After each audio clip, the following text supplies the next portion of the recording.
Hi, this is Bill Kristol. Welcome back to Conversations. I'm really pleased to be joined today, 3 days after the election day, 2014, with my old friend Spence Abraham, former senator from Michigan, Secretary of Energy, chairman of the Michigan Republican Party, helped revitalize it way back when we were younger, and an old friend, and Jay Cost, a colleague from the Weekly Standard, a student of elections. Spence is a student too, but you've run for office and been involved in them. Jay has analyzed them both as an academic and a terrific contributor to the Weekly Standard. So thank you both for joining me. So it's 3 days after this big Republican wave, and I think it was a pretty big wave, right? I guess Republicans won the national vote by 5 points, picked up, 8 or 9 Senate seats, maybe a dozen plus House seats, control, I think, 69 of 99 state legislative chambers now, picked up some governorships. I think most people would agree that but two things that contributed to it: President Obama's unpopular, and the Republican candidates, on the whole, didn't blow themselves up. Are those things right? And what else should one know about what happened on Tuesday?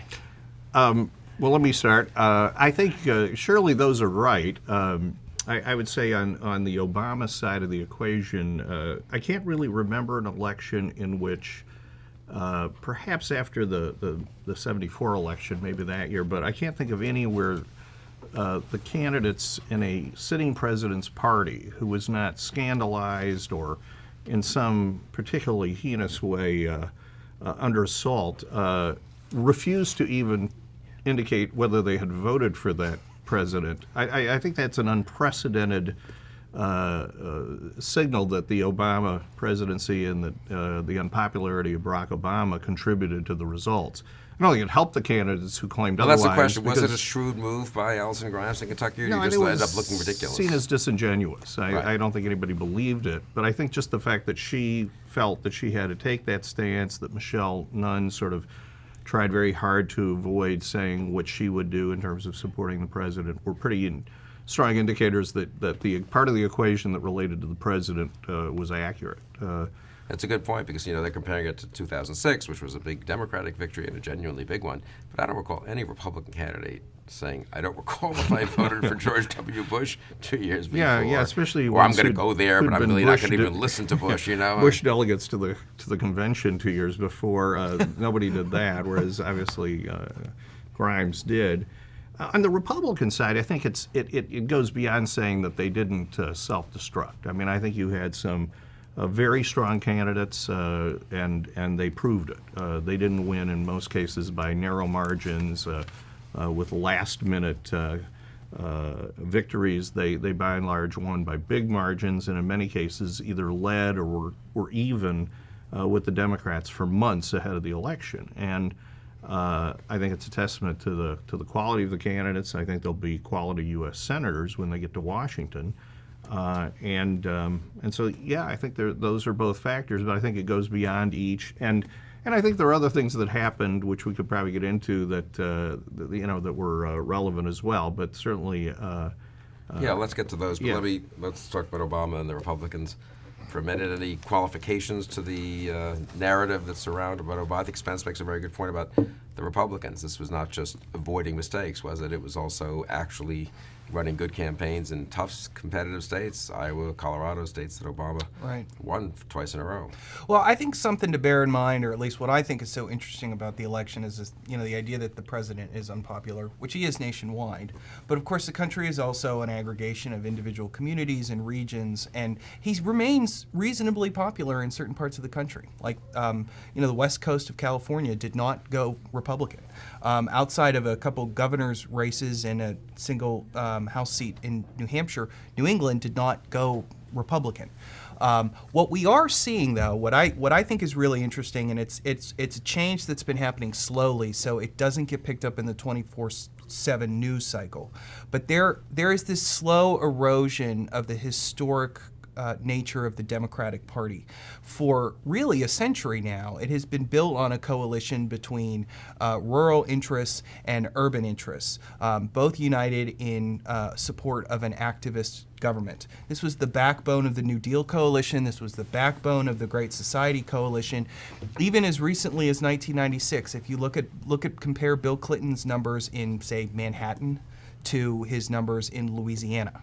And what we have seen this erosion began in the Clinton era in the congressional level, but it's really quickened incredibly during the Obama era. Is that old rural interests are peeling away from the Democratic Party.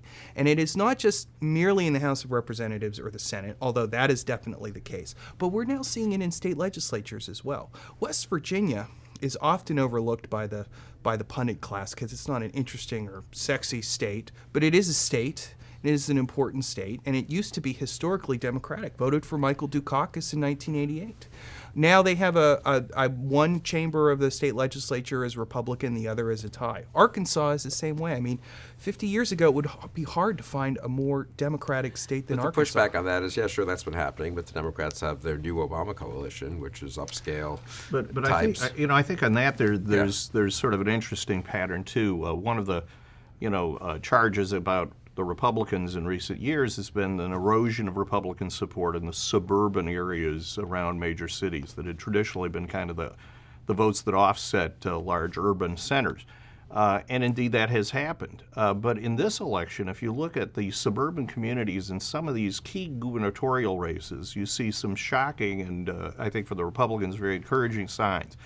Bruce Rauner in Illinois won by huge percentages in the counties around Chicago and Lake, DePage, and so on. In Maryland, of course, a huge Republican upset victory there, and the percentages in the counties around the city of Baltimore that Larry Hogan garnered were really almost unbelievable. I mean, he was carrying more than 70% of the vote, and in some counties more than 80% of the vote in the suburban areas of Maryland.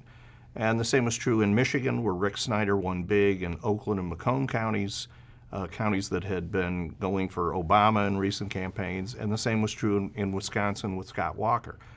So you see, I think, in terms of some of the recent trends, a shift back toward Republicans in these pivotal suburban areas, and behind candidates who are fundamentally pretty conservative, not candidates who were trying to cross party lines and appeal as moderates to the voters there. And rural interests remain critically important in the Senate, too. And that was really, you can win the presidency the way Barack Obama won the presidency, but it will be very difficult to govern without roping in a more geographically diverse set of interests. Obama, when he was swept into office in 2008, had, after Arlen Specter switched parties, he had 60 Senate seats, which was in no small part the work of, Democrats working to craft a message to appeal to these very sorts of voters that Obama has since alienated. And we're seeing that now. I mean, we saw that in Arkansas, where Mark Pryor, who is the son of, a famous and beloved governor, didn't even win 40% of the vote against a freshman congressman. Pryor had been unopposed in 2008. So think about this. It goes from being unopposed to losing by 17 Not points. only that, but there were countless articles written about his campaign this year that said he was running the textbook perfect campaign, that his chances for re-election were quite strong because he was, behaving and operating his campaign so effectively. And Harry Reid Super PAC put in $5, $6, $7 million. So it's not like the national these are intelligent people. The national Democrats thought it was a winnable race until quite late, not at the very end, which does show sort of how big the break was. So do you think Obama's really damaged the potential Democratic majority coalition? And that seems to be what you're suggesting, that rural interests are gone. How much damage has been done to middle class and working class voters? And then what about Spence's point about the suburbs even seeming to be more open to Republicans than I think conventional wisdom had it for the last few years? I would say, at least on the issue of rural voters, I think that the damage, if it's not permanent, it's going to be enduring. I think that in the long run, the only thing that's going to bring these voters back into the Democratic fold would be a Republican president that they're displeased with. So something, the inverse of, yeah, that's why I wouldn't write it off. But, and look, another factor here too is demographic change in rural areas as well. At this point, if you figure somebody who's 80 years old, the first person they probably voted for was Dwight Eisenhower. 20 years ago, their first voter would have been Franklin Roosevelt. So there is a change there as well. But what about the broader question of, are we seeing, you look at the country, you say the last 6 elections, the Democrats have won a plurality of the popular vote in the presidential election. That's the big turnout election. It is the presidency, which is the big prize. Then you look at the country today and you say, well, wait a second, though. The Republicans have now won first won the House back, now won the Senate back, have, 31 maybe 31 of governors, 69 of 99 state legislative chambers.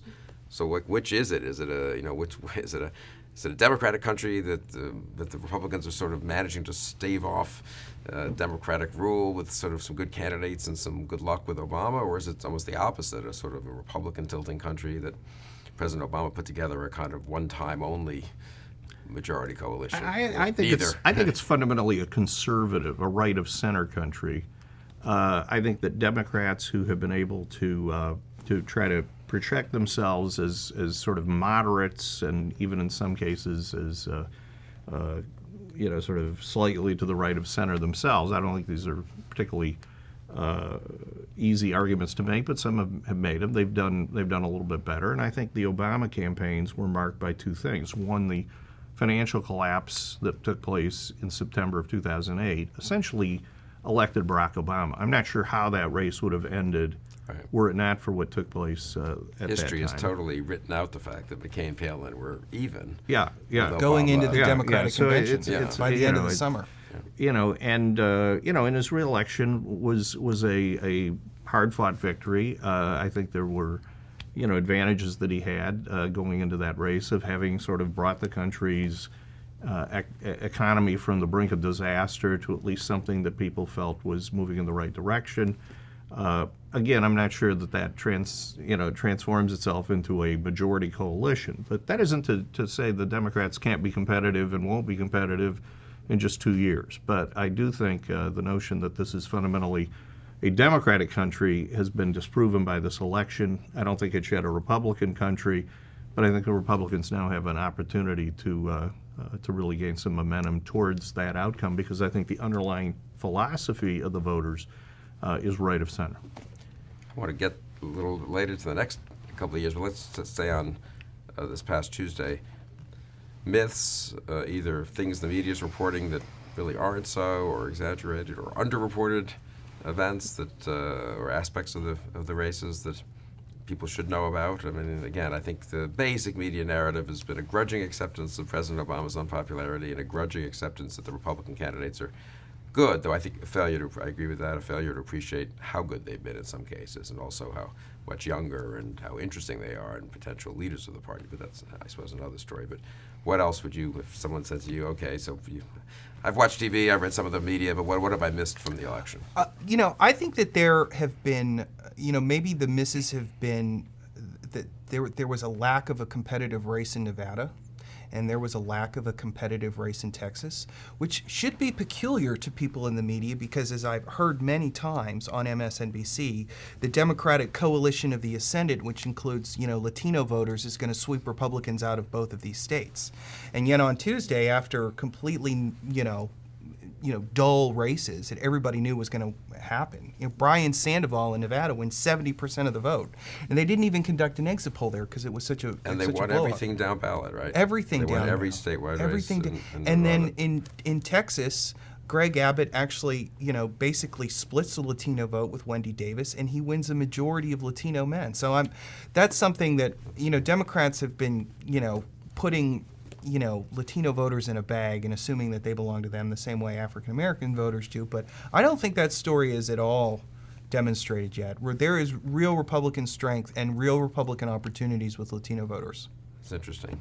Well, I think there's several myths and there's several things that were underreported. I mean, in the myth category, I think there remains a myth that somehow the Republicans won because of campaigns of fear and hatred. That definitely is the campaign many Democrats ran. Yes. It is not the campaign Republicans ran and won on. Quite the contrary.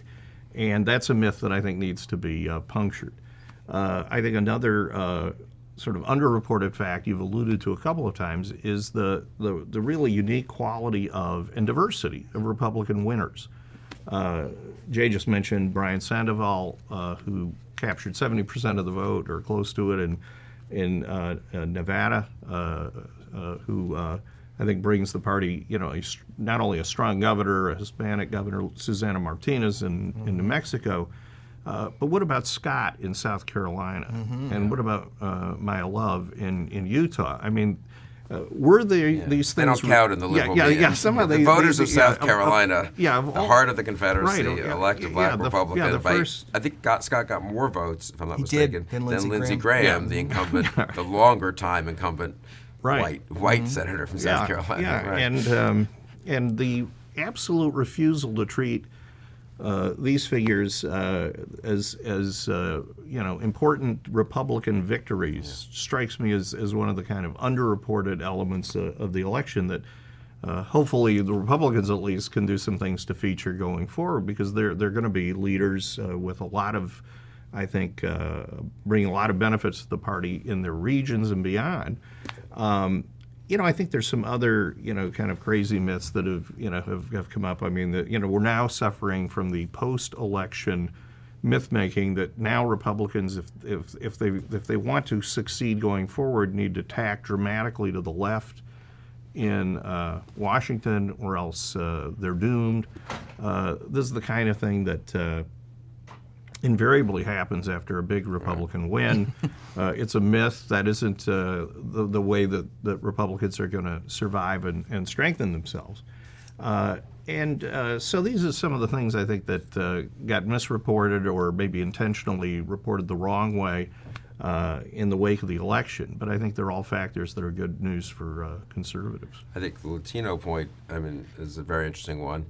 The Latino vote is quite state-specific, right? It is. It's a very hard vote to aggregate, it seems to me. It is, and for one reason for that is that the Latino vote, the concept, the category is a fictitious one. Right. A Puerto Rican in New York City may not have a lot in common with a Mexican in the suburbs of Dallas.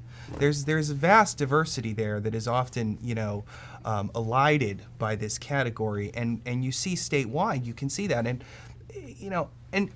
this is not a new development. The Republican Party in Texas has done very well with the Hispanic vote, and a lot of times what happens, and this is something I don't think Democrats have fully priced in, but that a lot of times the vote among Latinos correlates to socioeconomic status.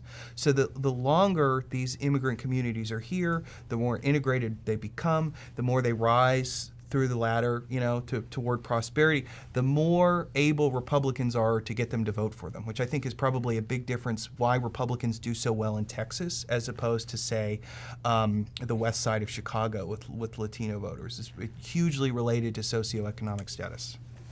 Could that be translated into a presidential election, or is this just something that one good governor candidate can get, but a Republican presidential candidate couldn't? I guess we'll see in 2016. We'll see, but I think you now have some very attractive prospects for the ticket that have emerged from these campaigns, and it wouldn't be surprising if the Republican Party beats the Democrats in terms of having somebody on the ticket of Latino background. And I guess Greg Abbott, the new governor of Texas, his wife actually, no one made any big deal of it. Right. They didn't, to their credit. I think they just have, they just happily married couple, so far as one can tell. But he didn't go around saying, "Ooh, I have a Latino wife." But, didn't stop Wendy Davis from trying to allege that Abbott would support legislation or laws that would ban interracial marriage. Crazy. Yeah, the degree of the Democratic fear campaigns. Yeah.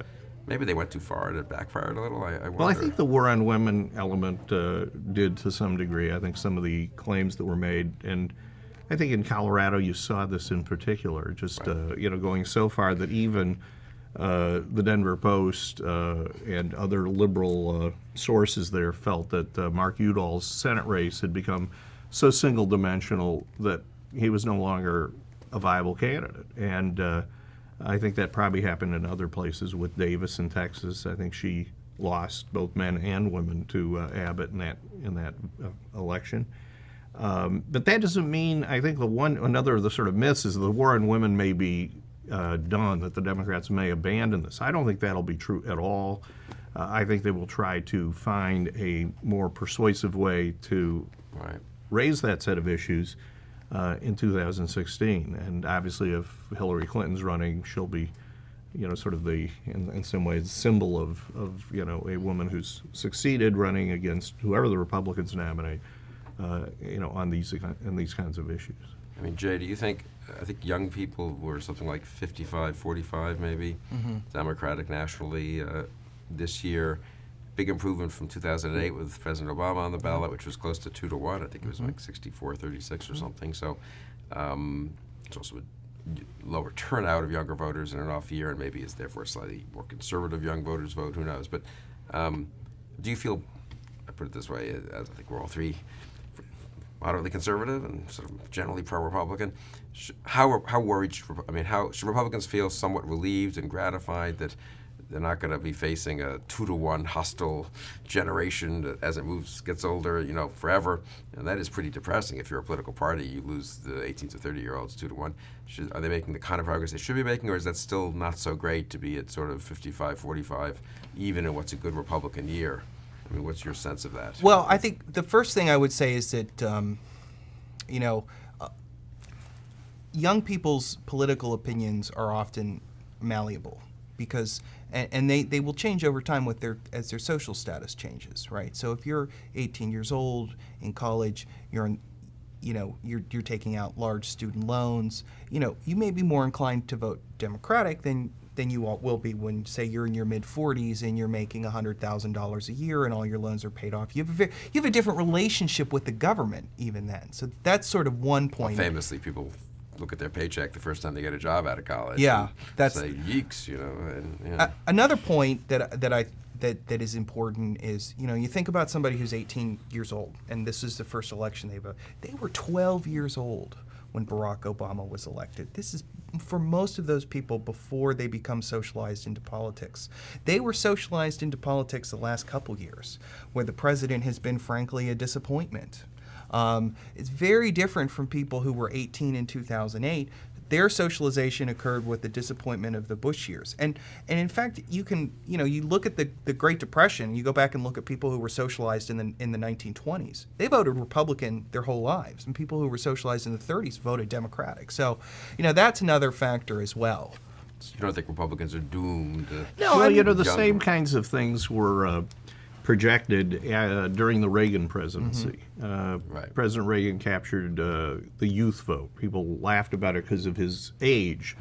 Right. But then I think Republicans believed this was a vote that they had locked for generations, and it lasted until 1992. Yeah, right, 4 years after President Reagan. Right. So much for these long-term so transformations. I think Jay's exactly right in terms of the fact that these aren't locked in votes in terms of the young voters' commitments. But just the fact that the gap is narrowing is probably a pretty good sign. As far as the turnout goes, I've seen there's been so many post-election arguments about what happened in terms of turnout, and also analysis, or I think kind of pseudo-analysis of the various parties' capabilities in this area, and certainly everybody who's working on this deserves credit on both sides, I suppose. But at the end of the day, turnout is in no small measure a function of the message, the philosophy, what voters in their gut think.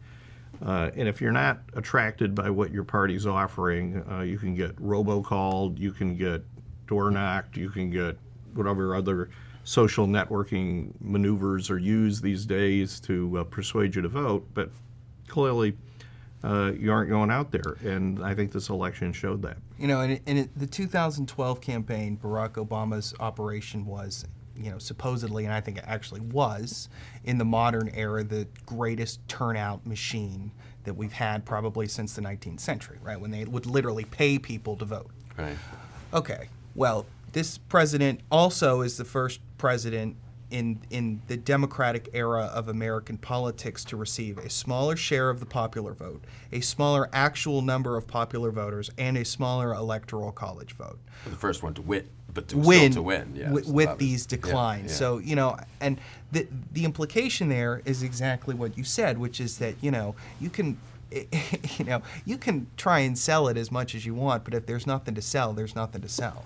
So the ground game stuff is somewhat overrated, I think. Well, I think it's I don't think you would forego it. I just think Right. that the idea that somehow or another there was a method now of manipulating people to vote Right. who aren't passionate enough to go to the polls normally was proven to be wrong. That just isn't something people will do if the message, the philosophy, whatever that they're being asked to support doesn't grab them. And I think you'll see that to be the case in most elections. And the opposite is true as well. I mean, if the philosophy or the message or the vision matters to people, you can bring people out to vote who normally don't vote. I mean, a great example of that would be in 2008. Look at Obama's improvement relative to John Kerry in Mississippi was extraordinary because African Americans came out to vote for the first African American major party candidate.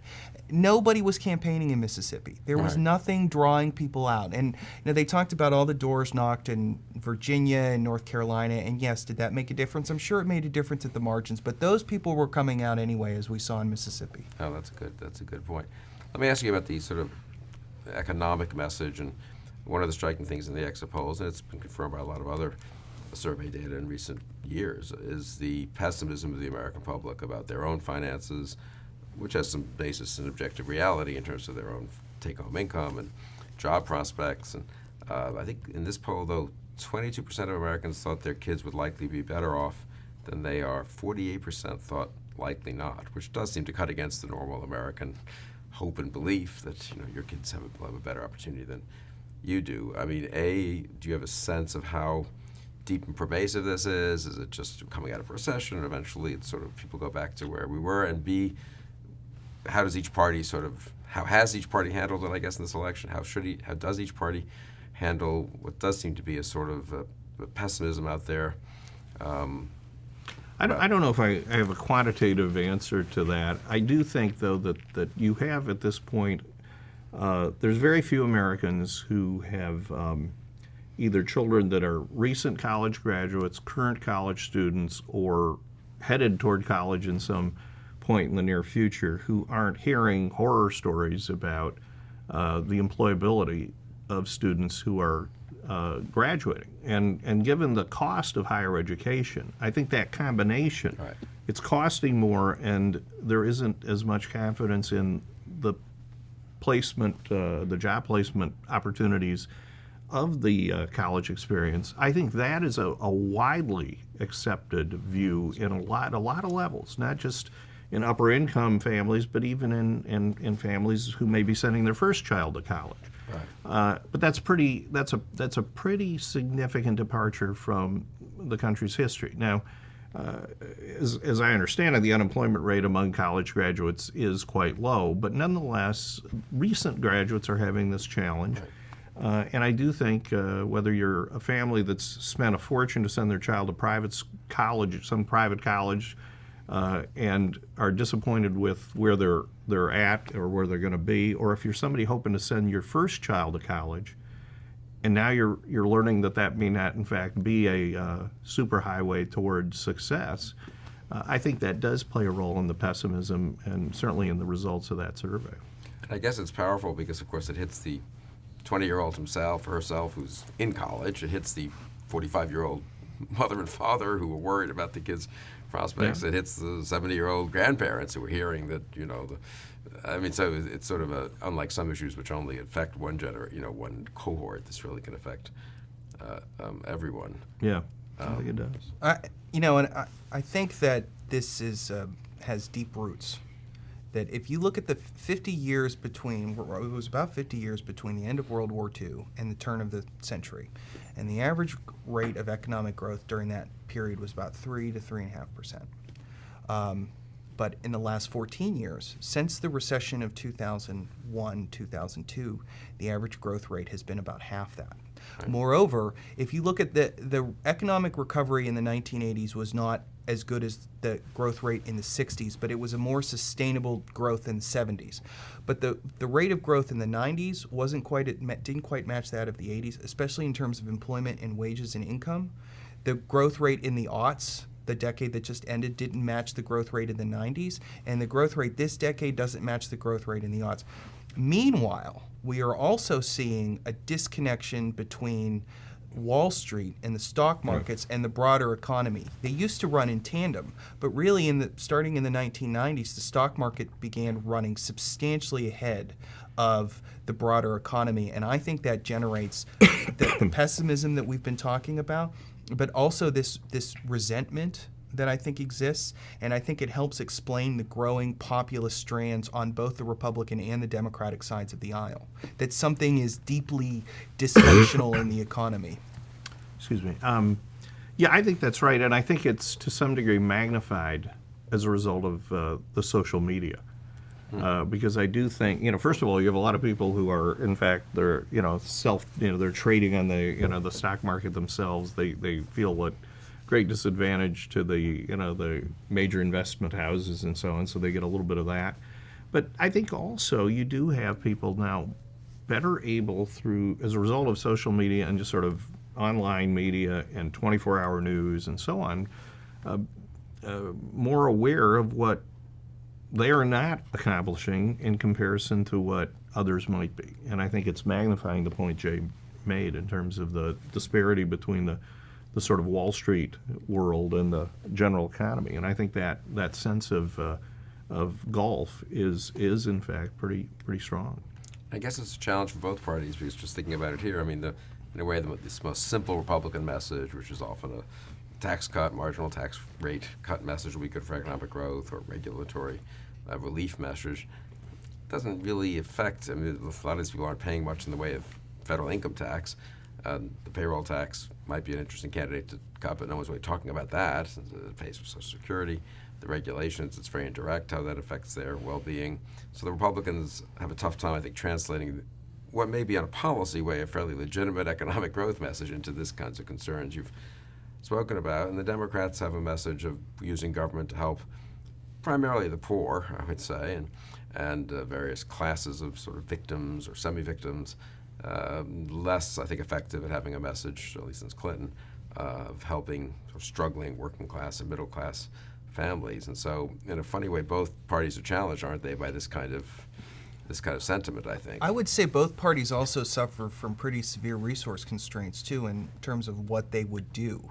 The budget deficits, such as they are, just impose limits. And I think that, one of the problems that we've seen in public policy, and you mentioned this a moment ago about the rising cost of education, one of the solutions that policymakers on both sides have done is encourage the acquisition of debt. Yeah. Because, facilitating low interest rates is a way for the government to address policy issues without actually putting it on the federal books. So they subsidize student loans. They subsidize the risk in student loans because it doesn't go on the federal books directly.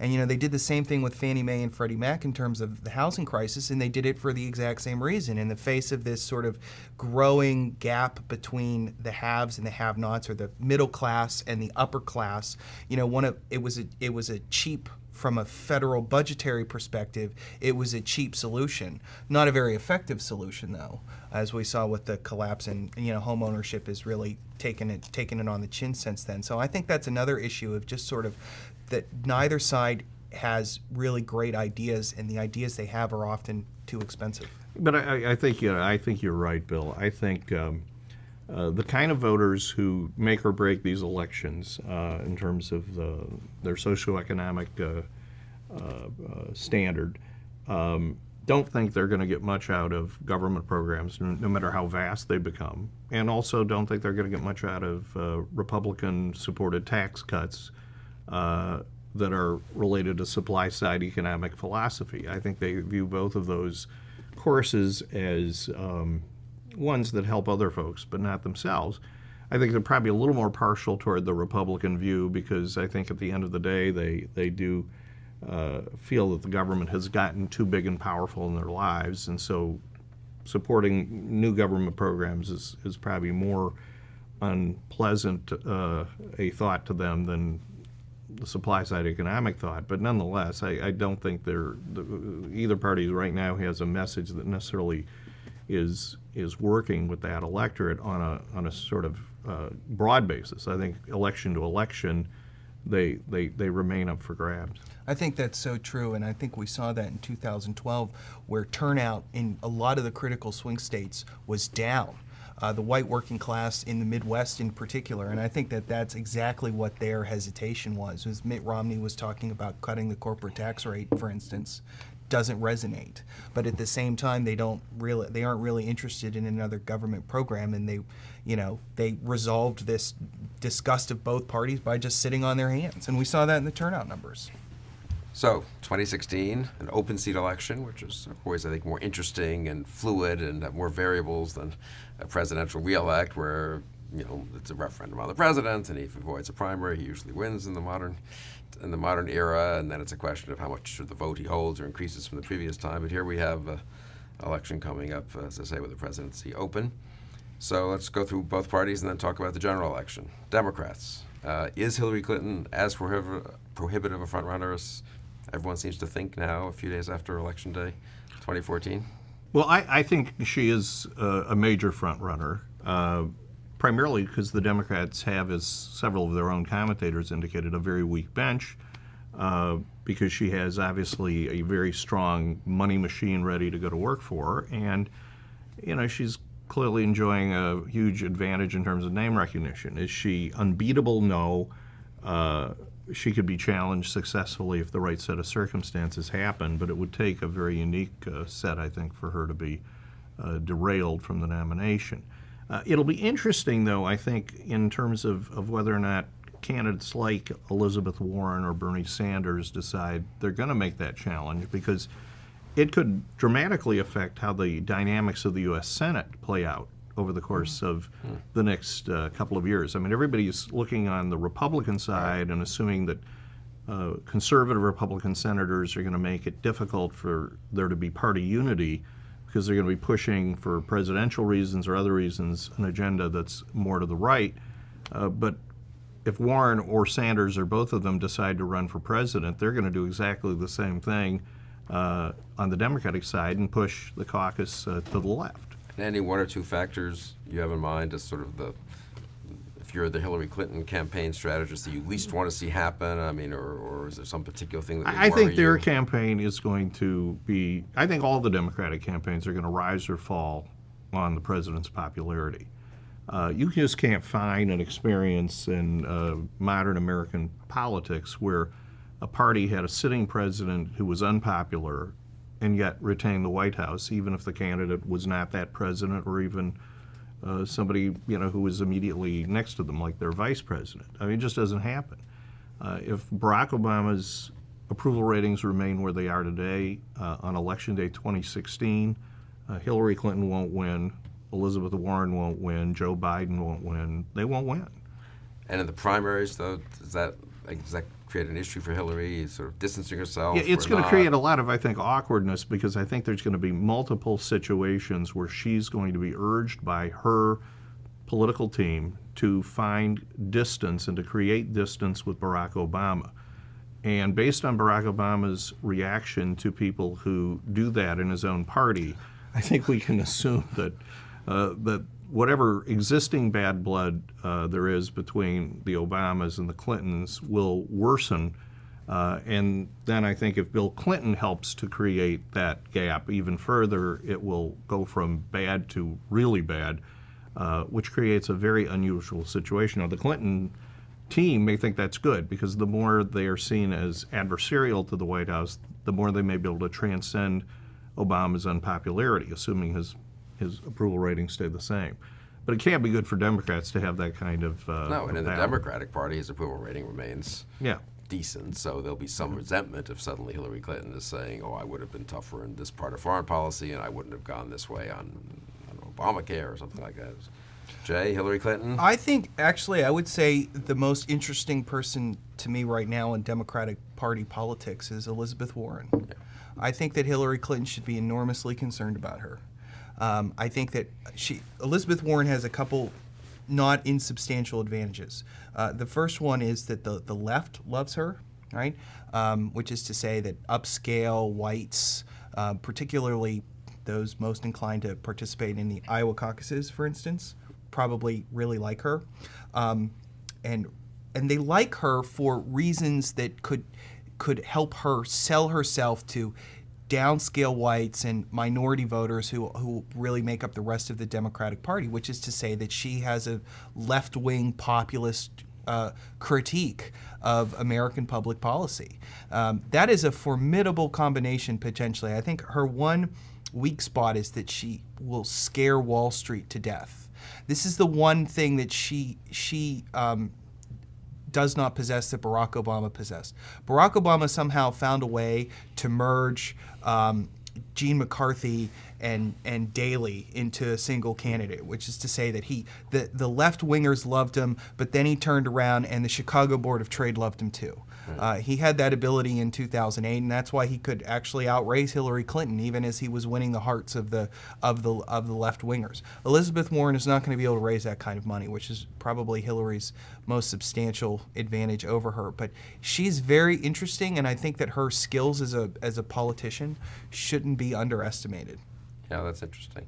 And you can have all the money in the world, but once you start to skid downhill, if that were to happen, if there were an extraordinary upset in Iowa or something, the money may not save you. You know? Well, and the other thing too, though, which we shouldn't forget, is that in the current election financing regime under which these campaigns will operate, you no longer have to go out and have a huge base of $1,000 or $2,500 donors.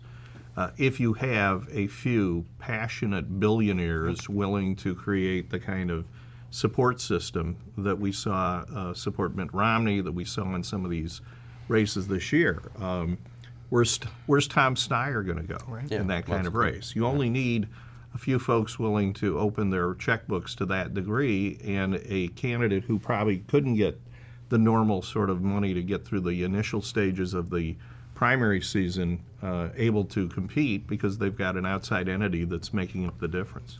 And she confronts a problem similar to what she confronted. Actually, she confronts the same problem that she had in 2008, which is that the first place is the Iowa caucuses, where intensity matters, where these, Elizabeth Warren's economic populism could matter, where it matters how much time you put in there.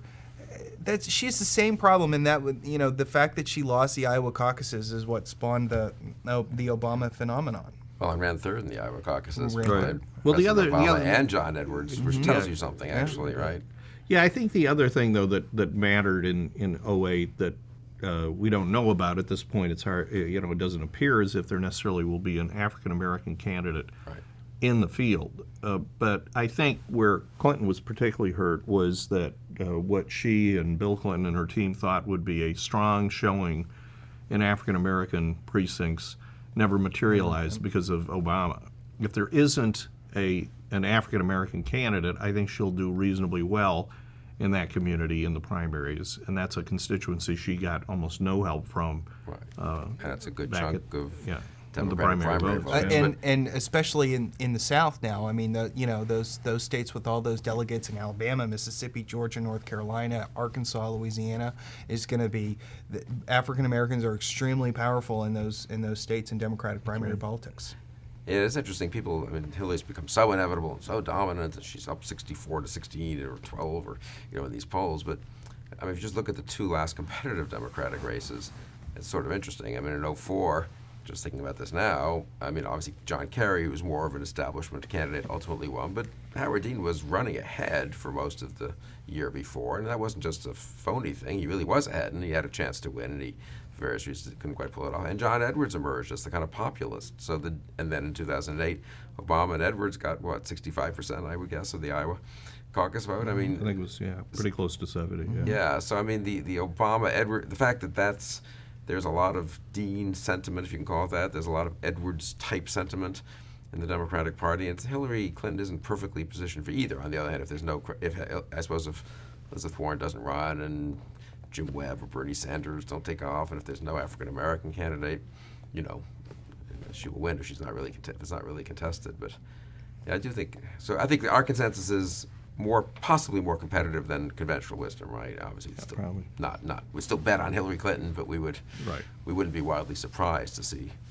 a competitive race. And I guess, correct me if I'm wrong, it's always, when it's not an incumbent president, it's always been a somewhat competitive race in modern history, right? It's in the modern system, really, since the primaries really took over in 68 or 72. No one's ever coasted in who wasn't already president. I mean, I guess Gore in 2000 had a pretty easy time, but Bill Bradley gave him a real If race Bradley in New had won Hampshire. in New Hampshire, Yeah, which there he were could some, have. there was some very close early contests, and then the race And the field broke open. clears, yeah. But Ed Muskie had a pretty big lead at one point in 1972 and did not emerge as the nominee. And Right. I think you've seen some of those situations. Now I think Hillary Clinton enjoys an even bigger advantage Right. than those candidates, but probably not much of a bigger advantage than Walter Mondale, who almost lost the nomination To Gary Hart. in 1984. I'd say Right. that might be the closer parallel of recent races. But he did win, but it wasn't easy. Right. And it didn't help him for the general election. I mean, being beat up by Gary Hart and Right. seeming to be, in Mondale's case, such a sort of epitome of a kind of old liberalism, which Gary Hart said over and over again. Yeah. I'm the candidate of fresh ideas. That probably, if you're a swing voter, it makes you less inclined to then think I should be for Mondale in the general election. Well, and in '84, one of the things that ended up, clinching the deal for Mondale was the disposition of the superdelegates in the Democratic Right. Party. This is sort of their stopgap measure to prevent, another George McGovern. We saw what the superdelegates did in 2008. I mean, really, in most important respects, the battle between Clinton and Obama across the states was basically a tie. right. And the superdelegates swung overwhelmingly to Barack Obama. So it just goes to show you the affection that they have towards, Hillary Clinton. And you have to wonder, 8 years on, Right. how disposed is the Democratic Party establishment to her? If it looks like she's not going to get a real challenge, they'll toe the line because that's in their best interest. But what if Elizabeth Warren actually wins Iowa and then turns around and wins New Hampshire? Which could happen. This conversation has certainly spurred. I hope Elizabeth Warren's I'm watching sure because she's, I'm sure she's very pleased to have and people yes, like us touting exactly her. listening to every sentence, trying to get you guys on the phone as soon as this thing airs. sure just she'll. get some detailed advice on exactly what Sure she will. tactics. No, I do think Hillary does strike one as being inevitable until it's not inevitable, and it might always be inevitable. That is, someone may never get to quite critical mass in challenging her, but if someone does, Yeah, I it'll think be a with, real with Clinton, race. the interesting thing to watch is her efforts to separate herself Yeah. from President Obama, Which is tricky. and it's a tricky tightrope to walk. It's one she will increasingly, I think, believe she has to walk, but it's something that could easily blow up on her, and it is. I don't know what the president really believes in his heart of hearts. I'm sure he prefers to be succeeded by a Democrat than a Republican. But I would bet that if he could choose the Democrat, Hillary Clinton wouldn't be the first name on his list. And therefore, what kind of encouragement might he give others who might get into the race, who he feels are more people like him, people who are new and have more commitment philosophically to an agenda like his? And the more Hillary Clinton tries to sort of distance herself, the more it will be appealing to him to see her challenged by a true defender of the Obama legacy. I just think too with the reason we go instantly to Elizabeth Warren and nobody's really taking Joe Biden seriously or Martin O'Malley seriously is that there is a thing in politics that you can't quantify. There's a mood, a vibe, a zeitgeist, something that is just sitting behind everything. And I think that Elizabeth Warren is capturing something like that. Or has the potential to capture, maybe is a better way to put it, just like Obama. And, at the very December in Iowa in 2007, he just caught something that was on the tip of everybody's tongue, and he said it out loud, and that was it. And Hillary Clinton is never going to capture that. I mean, Jim Webb, someone else might be able to capture it. Who's not Elizabeth Warren, though. Maybe with power of being the first woman, it's better if the challenger, is a female populist, just because you take away that first woman argument from Hillary Clinton. The other thing, just to finish up on the Democrats, is, but this is something we've all Spence and I have talked about for many, many years, and Jay and I for fewer years, but I think you both have emphasized it in your analysis over the years, is politics is not static. Things are going to happen. Right. There will be an Iran deal, or there won't be. There's an Iran deal, and let's say a lot of Republicans will criticize it. Some Democrats, more hawkish Democrats, will. Where is Hillary on that? Is she, or does she think the president should do more to fight ISIS? in Syria and Iraq, and then suddenly she's a little to the right of the president on foreign policy, and then there's an opportunity for someone else to say, no, we can't get involved in another Iraq war. Mrs. Secretary Clinton, let's remember when you were Senator Clinton, you voted for the first one. I mean, the Iraq war was an actual issue between Clinton and Obama, one forgets. If you talk to the Obama people, I think people like us almost tend to, from our point of view, my point of view as a Republican, they were both liberals and sort of running against Bush from the left. But I was happened to be talking with one of the former top Obama advisors, just doing election coverage, and we were chatting about this, and he's not involved either way on 2016, but he reminded me he said, people underestimate just how important the actual issue was, and the actual vote, and it's not like, again, there aren't going to be developments in the world that people are going to have, or domestically, that people have to take a position on one way or the other within the Democratic Party, and that would divide conceivably either Hillary Clinton from President Obama, or put them together against someone more dovish or more populist on some economic issues. So, it's going to be the static view that she's at 65% and the next person's at 12% and it's over. I think is really shouldn't be taken seriously. Okay, so the Democrats are running the Republican race with the prohibitive front runner who ran the time before and lost 8 years ago, right? And the Republicans are running the Democratic primary with, senators, governors, former people, all kinds of people running, and no real front runner. It's pretty amazing, isn't it? I mean, you've been around Republican politics since you were in 1976. I think didn't you work indirectly for Gerald Ford way back then, for Bob Teeter, or is it? Or AD. You've been involved in a lot of presidential races. I go back further than that, I'm afraid to say, but. No, it's an unheard of situation. Right. There's no Republican anointed, gentleman or lady in waiting here, but which I think in part has sparked some of the folks talking about a Mitt Romney candidacy, because at least it's a secure, safe sort of choice, and Republicans, at the end of the day, kind of gravitate towards somebody they sort of think it's is safe, secure, and whose turn it is. Tanned, rested, and ready to go back to Nixon. Yes. I think that it's very wide open. I think there's 4 power brokers whose names you do not see really talked about, who may well decide this contest, and if they get on the same page, they could decide the contest. And those are Brian Sandoval, Kelly Ayotte, Terry Branstad, and Nikki Haley. They're the. So explain. They are the probably most popular party leaders in the 4 states where the first caucuses and primaries are going to be held. So Terry Branstad just reelected governor of Iowa for the 5th time. 6th time, I think. With 65% of the vote or something crazy. Yeah.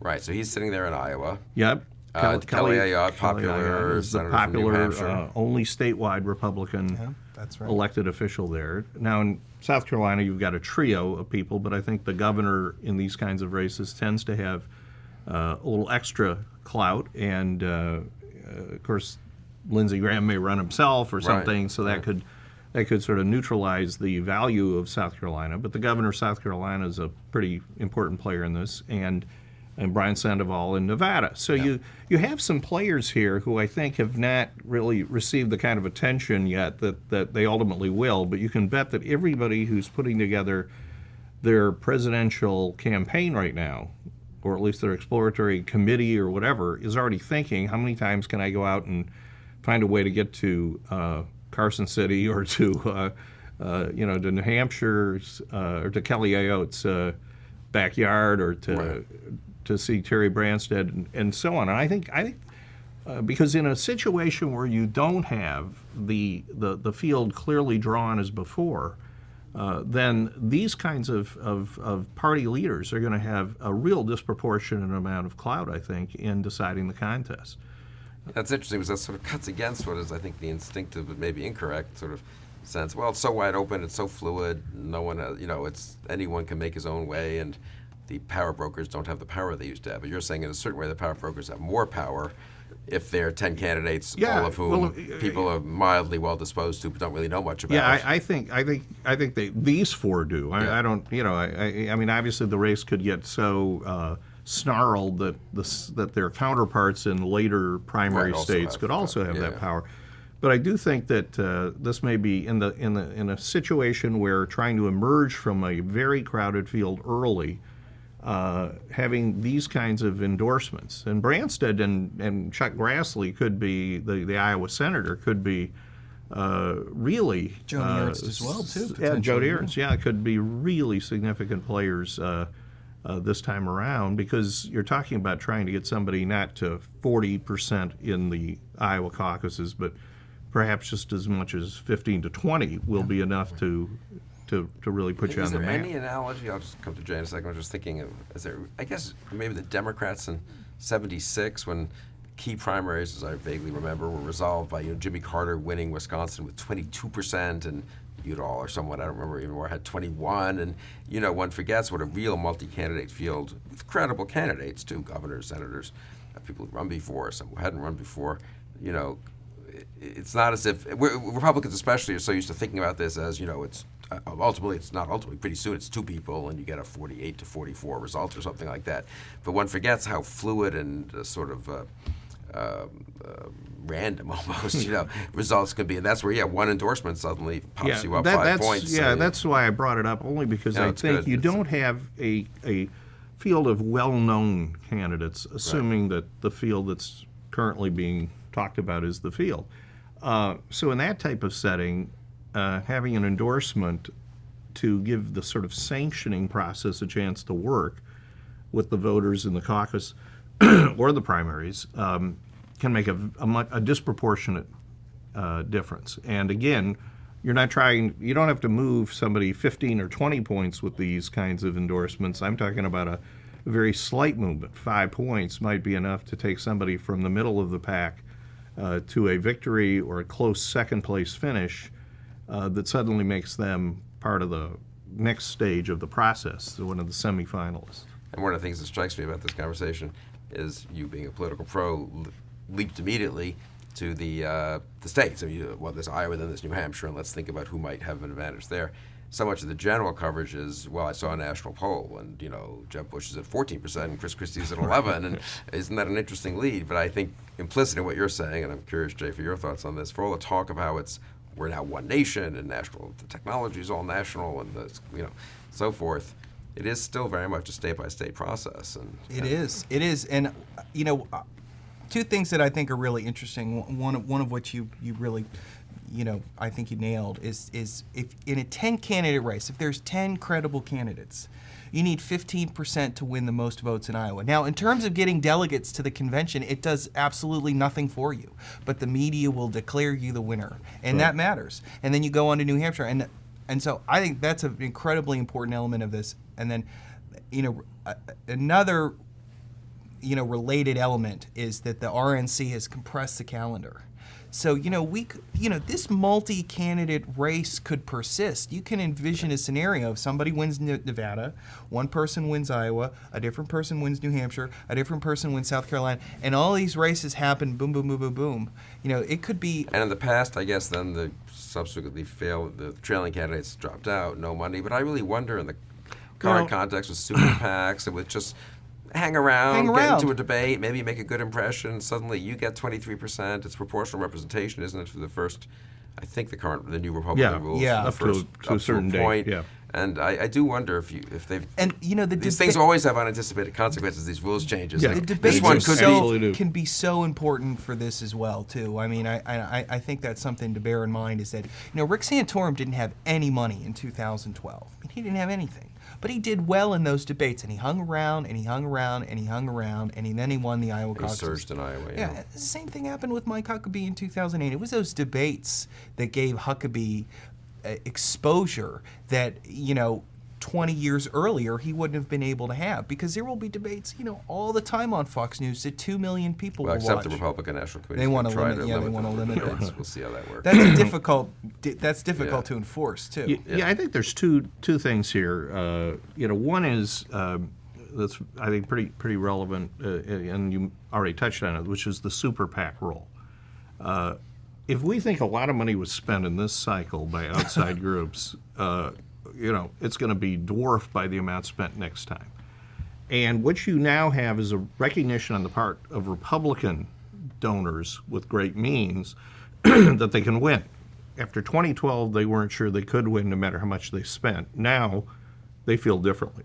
And I think they will not all be in the same camp. They will be in several camps, divided up among the likeliest nominees. And so those campaigns, even if they are weak to begin with in their own fundraising, have the potential to be well bankrolled by the outside groups that are helping them. That's a huge change from the past. That's why in the past candidates did disappear after a primary or a caucus, because they didn't have the wherewithal to sustain themselves. Now they will. They could at least. The other thing that I think is interesting in it, and I think it most affects Chris Christie, is the fact that there may be a lot of Republican governors running. And I think, if a Republican, look back to 2000, one of the real strengths George Bush had was that Republican governors lined up behind him early in a lot of states. And that's interesting. So this time, presumably Scott Walker of Wisconsin, John Kasich of Ohio, Bobby Jindal of Louisiana, former Governor Perry of Texas, Rick Perry of Texas. Potentially Jeb Bush, Mike Pence. Florida, There's a lot of people. Snyder, so the governor's situation will be very split, at least initially. I think in the absence of that, a Christie, having chaired the RGA during the cycle and obviously being somebody that has a national profile, might have been in a position to lock in a lot of that support early on. Now it may be much harder for him. Now I'm not saying he couldn't have support from the Nikki Haley's or the Ryan Sandoval, the people I mentioned, but with multiple governors running, it will be more difficult for all of the governors who are campaigning to run the table, and he probably more than most. That's such an interesting point. Is because challenged usually, it's certainly, not usually, but at least in the case of Bush, and I think there are other cases where that's happened, a little bit Clinton, I'd say in 91, 92. A couple of senators run, but maybe only one governor or maybe two. And then the other governors can help deliver financial support, since governors tend to have a lot of financial support in their own state and votes and credibility. And this time, yes, you have Walker, just begin with Walker, Kasich, Christie, and Jindal, Rick Perry. I think those are almost very likely to run, actually, those five, and then maybe Jeb Bush, obviously, and even a couple of others. And Christie. And Christie, yeah. Maybe so that's already a lot of governors elbowing each other, to say nothing of senators and others. Yeah. Well, I think one thing that's going to make this cycle so unique on the Republican side and relates to why there's no clear front runner is, the Democrats have gotten better at running for president relative to where they were after Truman left. They seem to be at a perpetual disadvantage, but they did better in the states. They held the House for most cycles. They held the Senate. They tended to do well in governorships, and really since 1994, we've seen that really almost kind of flip. Yeah. And the good news for Republicans is it's created so many potential would-be candidates that the Republican electorate is going to be really spoiled for the vast array of choices, candidates that they can choose from. And that's something that's very different from, say, 68, where you could choose. You had three. You get Reagan on the right, you get Nixon in the center, or Rockefeller on the left. And this time there's going to be, six Republicans on the right, maybe three or four on the left, and a dozen in the center. I mean, it's just extraordinary, and I think that is a real testament to the bounce back of the Republican Party on a state level. They used to dominate the states until the Great Depression, and it took forever for them to rebuild. But here they are; they've rebuilt. And does it help or hurt? I mean, I'd say the typical Republican donor wants to talk, or even just kind of consultant that one talks says, "Oh my God, we're going to have 12 people on the stage. We went through that in 2012. It didn't help us at all. If only we could get that field narrowed fast." My usual response to that, but I'm not sure I'm right, is look at that. If the candidates on the stage are good, and it doesn't look like sort of a circus somehow, as 2012 did look a little bit like, because most of those people really ultimately weren't credible presidents. But if it's the five governors, if it's Christie, Kasich, Walker, Jindal, and Rick Perry, people who've governed major states pretty effectively. Cruz, and Rubio, Cruz, and Paul, and Rob Portman, and Lindsey Graham, let's say, five senators who were interesting, well-spoken, serious people, and a couple of, Huckabee and someone else, Jeb maybe, who's from before, and Ben Carson and a couple other people who haven't run before. Does that help or hurt the Republican Party if a normal voter looks up and sees those people? I don't think it hurts. I don't think it people hurts think either. that's a pretty impressive group. I mean, you can't have literally 14 people probably, but you could have 8 of those 14. Yeah, I think you may have all of them. I mean, Right. again, with the ability to have super PAC support, campaigns that would have normally disappeared by the beginning of the Iowa straw poll, let's just say, Right. are now able to sustain. I don't know. It all depends on how they handle themselves. Right. And one of the just as in terms of the the sort of how the mechanics of this works. The bigger question, I think, though, is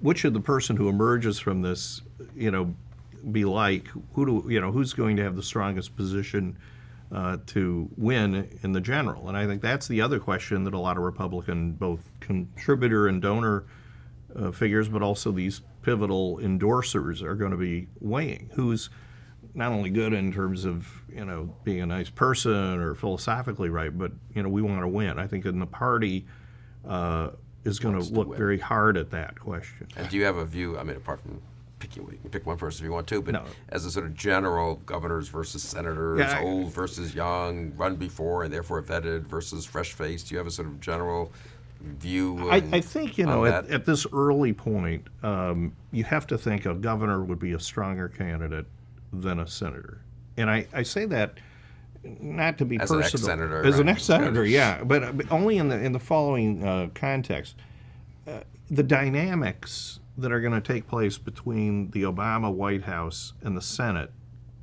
Republican caucus over the next 2 years could be very difficult. You could easily see a scenario as we had in 1995 and 96, where the sort of adversarial relationship transcends the normal kind of relationship, and in fact means that anybody in the Senate, Bob Dole, of course, being the nominee in 96, is to some degree hurt by this kind of perception of the voters that these Senate Republicans, then we can assume that a lot of the media is going to try to depict whatever they do as being intransigent, as being extreme, and so on. So it'd be harder, I think, to come out of that scenario and that setting and then wage a strong campaign in the fall against somebody who's not the sitting president. Whereas if you're coming out of a governor's office where you're doing some things and you have accomplishments in your own right, that's probably a stronger position. I guess that'd be my overriding thought at this stage. That could change, but I think that's the one fact that I'd feel fairly confident will play out. The one thing Governor, that would, senator, oh, young, old, or other factors? Well, I mean, I think that you want to create operate under the assumption that Hillary Clinton will be the nominee. So she's going to be almost 70 years old and have come from the Senate. What would be the best contrast with that? Somebody who's a governor who's under the age of 50 or even 55. I'm partial in terms of just on a purely electoral level. Put aside the policy preferences and what these men would do as president, whether or not they would be good presidents or not. But I'm partial to the Midwest, where I think the Republican Party has the most potential for gains relative to 2012. So I would look, at Walker in Wisconsin and Pence in Indiana and Kasich in Ohio as not necessarily, they'll bring their states, but that they know how to talk to the voters that are so determinative of electoral outcomes. I could see John Kasich going into Des Moines, Iowa, and being able to talk to people there and convince them in a way that Mitt Romney really wasn't, or that George W. Bush didn't do as well. That I think that matters a lot in electoral politics, and something, previous generations in the 19th century, politicians were much more aware of this than we are because, mass media and pop culture has what appears to be a homogenizing effect, but you can still see these variations under the surface. And, when I break down the map and the path to 270, I look at, above all, Pennsylvania, Ohio, Wisconsin, and Iowa, with Minnesota sort of waiting in the wings as states that really, I think Republicans really should focus on winning. And I think the best way to do that is to find the candidates who know how to talk to the voters that we haven't been winning. Yeah, that's interesting. Let me give you two sort of scenarios, or I don't know, it's not quite scenarios, but sentiments that have been competing in my mind about what the mood will be among Republicans a year from now when they begin, a little over a year from now when they begin voting. And so one is one I think that you both touched on, young, reform, conservative, fresh face, Hillary Clinton, with all due respect, first appeared on the national scene God knows how many years ago, and it's a new era, and someone's governed successfully at the state level, or conceivably as senator introduced legislation and sort of fought for things as a kind of young, fresh reform conservative. And from the, when Bill Clinton beat George H.W. Bush and Bob Dole, Barack Obama beat John McCain and Mitt Romney. Now finally the Republicans get to have the generationally younger candidate. So I think that's been a lot of that mood among Republicans, a lot of sense of, almost sigh of relief we get to have the young, fresh face for once. That cuts against, though, the other thing one sort of thinks here's a little more now, especially after the last few months of foreign policy, which is, I've been calling it the Nixon 68 effect, so I could say the word Nixon. I spoke at Harvard yesterday and got to tout Nixon for a while. That's always great to do, have heads explode, But I don't mean Nixon in terms of Watergate or anything else. I just mean in 68, and a lot of things going on, different primary system than we have now. But I was in high school, so I don't really remember this. But my sense is, I didn't really know much, but Nixon lost in 60, lost terribly, really, in the California governor's race in 62, and moved to New York, so it was like not even in his own state anymore. Was sort of out of sync with the the rising Goldwater wing of the Republican Party. Was out of sync with the sort of Rockefeller, Romney, Scranton, more moderate wing of the party. Wasn't really beloved by either wing or by anyone much, frankly. I mean, he was sort of regarded as sort of somewhat distant, awkward candidate and so forth. But at the end of the day, he had experience. He was a tough guy. The world was falling apart. The country was falling apart. He knew what he would be. People thought he would, and they were right, that he would have serious advisors, Henry Kissinger types, and know what he was doing and maybe get us back on track. And that mood, I do think, cuts a little bit against the, let's have a young Republican governor, but he's actually never, dealt with a foreign leader. Right. Or let's have a young Republican senator, but he's never run anything larger than his Senate office. And I'm not sure who that mood helps. Probably Mitt Romney, maybe Jeb Bush, maybe a Rick Perry, having governed a big state and with some military service. But those moods are, I think, cut against one another. In a way, they do. I mean, I actually think on the... Maybe I'm overthinking this, but I think on the Hillary Clinton kind of comparison, what she actually does is she allows Republicans to nominate anybody that's in the field and not be subject to a young versus old, new versus used kind of comparison. Or in the case of Jeb Bush or Mitt Romney, run before. Somebody run before, the family name. I mean, right. she sort of sanitizes the field on the Republican side so that every one of them can say, okay, but she was the first lady, the Clintons have run before, she's 69 years old. I mean, all of these arguments make plausible any of the Republican candidates. I think that's more what this does.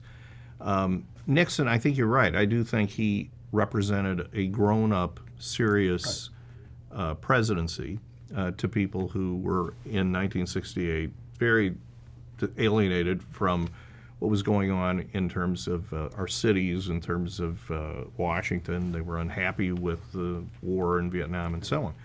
And you could find that kind of sentiment going on this time as to who, but there is no Nixon analog unless Dick Cheney decides to, No, I hadn't even thought of that once. I was going through this maybe a month ago, maybe it was to you, I don't know, rap, and I was, and so who is Nick's former vice president? There is no one like that. What do you mean there is no someone like that? There is Dick Cheney. So very analogous to Nixon, 8-year vice president, then he's been out for 8 years, and he's not that old. He's I think he's 2 years older than Hillary Clinton. Maybe 4 or 5 years older. Yeah. New heart. We should start this is the Elizabeth Warren Dick Cheney race. It would be actually, I've got to say, that would be in a certain way. That would be a good race. A fun, fascinating that would race. Be a good one. So if we could create it, that's what we've created here. But what else about the presidential that people should be thinking about ahead of time? I mean, I think this has been very actually interesting. So I do think the normal coverage is so much more let's take a snapshot of one national poll. Let's overinterpret a 2-point gap, which is within the margin of error, Yeah, right. and is based on the fact that someone happens to have they've been in the news for 2 weeks beforehand, and so by the fact that there's 5 people in the race who won't run, and when they disappear, the second choice preferences are going to have a huge impact. Yeah, I would key off that the potential here for chaos and surprise is I mean, so let's say this time we get 12 serious candidates, and whereas in 2003 or 2012 we had 3 or 4 serious candidates. So you want to say, oh well, it's 3 or 4 times as potential for chaos. I think that's the wrong way to look at it. It's orders of magnitude greater. There are so many different ways, and maybe it gets down to who's my first choice. Oh, who's my second choice? Who's my third choice? Who's my fourth choice? And they little tactical decisions start to matter a lot. And the calendar is condensed, which gives less time for things to sort of work their way out. And the super PACs are involved now, who can sort of do what Sheldon Adelson did for Newt Gingrich, which is sort of his fundraising was lackluster, so he came in and sort of helped prop him up against Mitt Romney in Florida. There is just so many differences between this cycle and previous ones that it's really hard. Yeah, that's really to even get even just a basic sense of I think he's got the inside track. Which does make one wonder whether you could have have it not be decided. A brokered in convention the or primaries, something, or at least a non-majority situation. Maybe potentially it'll be brokered, or maybe it'll a be deal just, to avoid a brokered Yeah, convention. I mean, a where lot the, of things the, start to. the number Yeah. one guy ropes the number 2 guy onto the ticket, and it's a fusion. I mean, one lesson of last time, Tim Pawlenty, the governor of Minnesota, former governor at that point, was running, and he underperformed in the Straw poll. Ames. Iowa straw poll in Ames in August of 2011. I don't know, he ran 5th, he ran behind Michelle Bachmann and others, and Ron behind Paul, Romney, of too. course, and Paul. Yeah. And it was like embarrassment, and they persuaded me he had to pull out. So he pulled out 24 hours later. 4 months later, everyone was saying if he hadn't pulled out, had stayed in, had been the sort of acceptable alternative to Mitt Romney, whom clearly the Republican primary electorate was sort of trying to avoid nominating. Right. They kept promoting everyone else to first place for a while. Herman Cain, Michelle Bachmann, Newt, Santorum, everyone. Pawlenty probably stronger than all those people. He might I don't know if he would have been the nominee, but he certainly would have had a real chance. He would have had a chance. And I think they have I bet if you're thinking of running, you have internalized that lesson, which is don't let 3 consultants in Washington and 2 donors in New York tell you, I guess you have to drop out because you had one bad showing. Yeah, exactly. And I think the super PAC situation changes that dynamic as well. I mean, there wasn't some group of people able to spend $5 million or $10 million, whatever the ante was for Iowa and New Hampshire, in Pawlenty's on his behalf, and now there will be. I mean, now the candidate. I mean, you're going to have to look at this thing in terms of a strategy of survival, as much as a strategy of domination, and that's a very different kind of campaign to think about than the usual Republican candidates have to think about. Normally, they're thinking about, I've got to beat the one guy that's out front. I've got to find a place to beat him and try to translate that one victory into emerging from the field and then prevail in a one-on-one contest. Now you've got a very different set of strategies that have multiple layers, I think. There are so many moving parts now that have been added in the last couple cycles. It really kind of feels like we're almost back in the 19th century in the Gilded Age, where they go into the conventions and you had no idea who would come out on the other end. James Garfield. Who is James Garfield? Benjamin Abraham Lincoln? Harrison. Yeah. Who is Abraham Lincoln? And that's because those conventions were so chaotic and there were so many people who could potentially come out of the But other it also end. gets to Spencer's earlier point about power brokers. It sort of weirdly restores something that we treat as a historical thing, that's which absolutely is the powerful right. governor of a in state. In a 10-candidate race, could Brian Sandoval in Nevada move 5 points? Absolutely. Yeah, which is huge. In a one-on-one contest, it doesn't really matter. No. Yeah. In 10, a 10-way, absolutely. 17, you could win outright with 17. Let's talk about the actual general election. We don't know how the candidates are, but so which of the following 2 propositions strikes you as more as truer? This is, again, the way I've been thinking about it, which is, 1, parties usually lose the White House after 8 years. The only exception is Bush in '88, where you alluded to this in a way, with a very popular incumbent, Reagan. Even so, incidentally, he was behind Dukakis and had to run a much better campaign than Dukakis to win. But normally it turns over 8 years. Normally there's a drop-off. Jay and I once had an email exchange doing some of this math with our friend Jeff Anderson. From the re-elect vote of a president to the vote of his successor, it's a pretty consistent 6, 7, 8-point drop-off.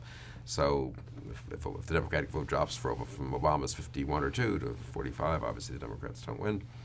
So that's one side. That's good for Republicans. The other side is in every actual poll now, Hillary Clinton seems to beat the Republican candidate, whatever name you put out, Jeb Bush, Rand Paul, Chris Christie, by 7, 8, 9 points, which is a little unnerving if you're a Republican because everyone knows everything about Hillary Clinton. So why won't you just have that lead forever? You know, I mean, she's not going to be less qualified to be president 18 months, 2 years from now. So which if either strikes you as the dominant of those two? I think the first of the two is the one that matters. Hillary Clinton is well known. Her numbers are higher because she's a known commodity, and people feel more comfortable saying they would vote for her in a matchup with somebody they don't know as well. And even though probably they think they kind of know Jeb Bush, they still don't really know him well. He's a new person on the scene. Nationally. Yeah. So I don't think that's as You're relevant. not too spooked by the Not at matchup all. numbers. No, I think the like I said earlier, the Obama approval rating is the number, and it's not inconceivable. It could go back up. I mean, we saw good economic jobs numbers here today, and if that continues long enough, there's a point when the view will be, different about him. But if it doesn't, and there's a lot of reasons to think it won't, mostly because I think he wants to be adversarial in his relationship with the Congress and to just remind, in an effort to sort of blame Republicans, I think he will hurt his own side as much, if not more, with a constantly confrontational sort of atmosphere. But if his numbers are low, I think it's very hard. And again, it doesn't, and probably of all the candidates other than Joe Biden, Hillary Clinton is the least likely to be able to really differentiate herself from Barack Obama. She served in his administration. She is the epitome of the establishment Democratic Party in America. She will not have the luxury of being a new face that can be introduced as unique and different. She's the old face of the Democratic Party.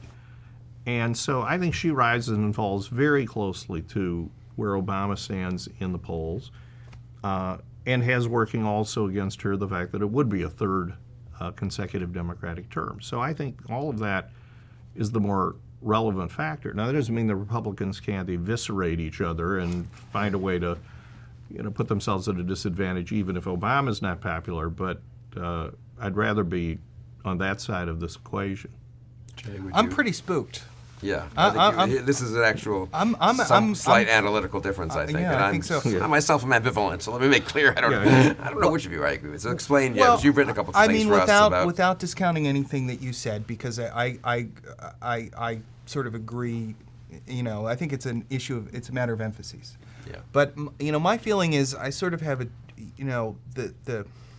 I feel like that the country is increasingly hitting a crisis point with its government that's happening on two fronts. There's a crisis in public finances, which is to say that we have an enormous social welfare state that we do not want to pay for yet. Okay, and the second one is a crisis of economic stagnation, which we had talked about earlier. Now, the Republican Party is the only party that is taking seriously the crisis of public financing. Okay, but I think that the public is not yet aware of the nature of the crisis, which makes Republicans, perversely enough, even though they're being responsible on this, the Ryan Plan is an attempt to deal with what is a crisis. They catch the political heat from that. And I also think that at least if you use 2012 as a template, I don't think that the Republicans have found a credible, saleable message on reigniting the economy, which is not to say that they can't find one. Now, that I think is the dual problems facing the Republicans.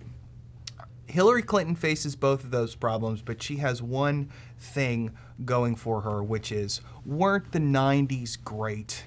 Yes, we are beset with problems on all sides, but me and my husband, we worked together and we made it all better in the 1990s.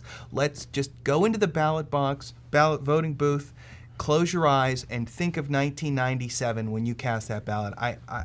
unless the Republicans really find a way to either educate the country about the crisis in Medicare or find a way to really sell the idea that, hey, you vote for us, you're voting for a pay increase. You just watch. You vote for us, the economy's going to get better and your pay is going to go up. Unless they can really sell that, that's the real advantage I think and I would pluralize it. I think this will be very much the Clintons plural. I think that Bill Clinton is not going to just simply be the number one campaigner for Hillary. I think that this is going to be, hey, let's remember that bridge to the 21st century I was going to build. Well, I didn't get a chance to build it because the last two presidents have screwed up. So let's go back and build it together. Well, if that were true, Al Gore would be president or would have been president, I think. And, Republicans have been trying to move the country back to the memories of the 1980s, and sometimes it works and sometimes it doesn't. Obviously, they haven't been running somebody named Reagan, but they've certainly been running people who wish to emulate Reagan. And I think it gets harder to do, as time moves on. Now, again, if the country's doing well or better and perceives it to be doing better, I think that Hillary Clinton running as in part, running as a candidate who would keep whatever good things people like about Obama going and make the changes on the periphery that you want changed. It's a Bush-Reagan model. Yeah, then she wins. But if not, I don't think any sort of walk down memory lane about the 1990s is going to change the way people feel about their current economic conditions in 2016. Yeah, I mean, Jay, which is very interesting and very, worrisome from a Republican point of view scenario. It does depend on quite a successful distancing by Hillary Clinton of herself from an administration she served in, and a ability to kind of jump back, you might say, to Bill Clinton. I'm a little spooked that she is more successful at doing that than she should be, because she is Hillary Clinton. If she were just a random person, Al Gore would be a good example, and he did okay, of course, in 2000, but Gore was only famous nationally because really he was Clinton's vice president. Whereas Hillary Clinton does have her own brand, which maybe helps her kind of be, I served, I did my duty for the country, of course, Secretary of State, I flew 100,000 miles, or a million miles, whatever it was, but I'm Hillary Clinton. I'm not just, you can't just say, and maybe that works a little better for her than the typical successor to an unpopular president. But it's hard to tell. We don't know, obviously. It seems to me being the vice president to the sitting president and being perceived to have been very directly involved in all these policies ain't a bad place to be, and yet Al Gore more, didn't make it. Now, and also the Clinton brand in 2000 was yet to have been repaired, which it has been since then. Clinton was a liability for Gore, I think. Well, he was certainly not all that anxious to see him win, it appears, which is not going to be the case for her. But again, there's two ways that could come down. She has her own unique, status. On the other hand, I think Elizabeth Warren would have a lot easier time distancing herself from the White House and what's gone on. A candidate who isn't, as establishment or perceived to be as establishment a Democrat, and didn't literally and serve didn't in serve the administration. So we haven't mentioned even the fact that she would be the first woman president. Is that powerful, or is that overrated by the media? I think it would be powerful. I think it would be a real feather in her cap for, especially, I would worry about Republican margins among white working class women in places like Ohio and Wisconsin. I think it's hard to say. Untested proposition.